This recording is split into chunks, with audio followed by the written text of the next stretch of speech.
The Canadian Air Force is patrolling the waters off China's coast, a hotspot for sanctions evasion.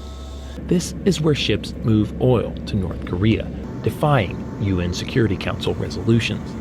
This Canadian crew is part of a broader sanctions enforcement effort by the US and 10 of its allies. Major Doug Publicover is the commander of the Canadian crew.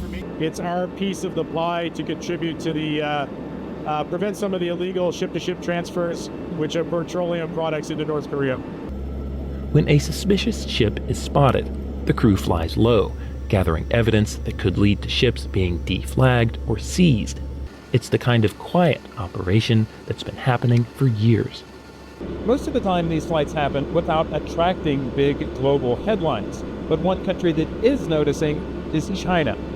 Soon after the mission begins, Chinese fighter jets appear, shadowing us for hours. These may be international waters, but we're in China's backyard.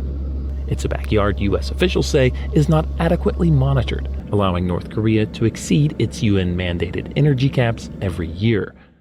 China insists it is enforcing the sanctions, but also says they should be lifted. Russia, too, has grown closer to North Korea, restoring a mutual defense agreement and vetoing the renewal of a UN panel that monitored sanctions enforcement on Pyongyang.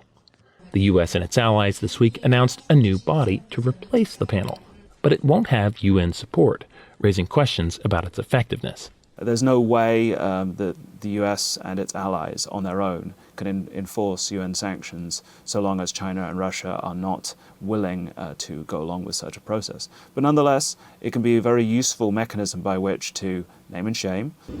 Doing that relies on these flights, which gather information that governments can then use to impose more sanctions. It's a continuous circle. They give us information, we give them reports, and builds on the picture. And like I said, the ultimate goal to be the deterrence and the enforcement of the sanctions. How well it can work without help from China and Russia is another question. But for now, the U.S. and its allies are trying to uphold these UN sanctions alone. Bill Gallo, VOA News, over the East China Sea.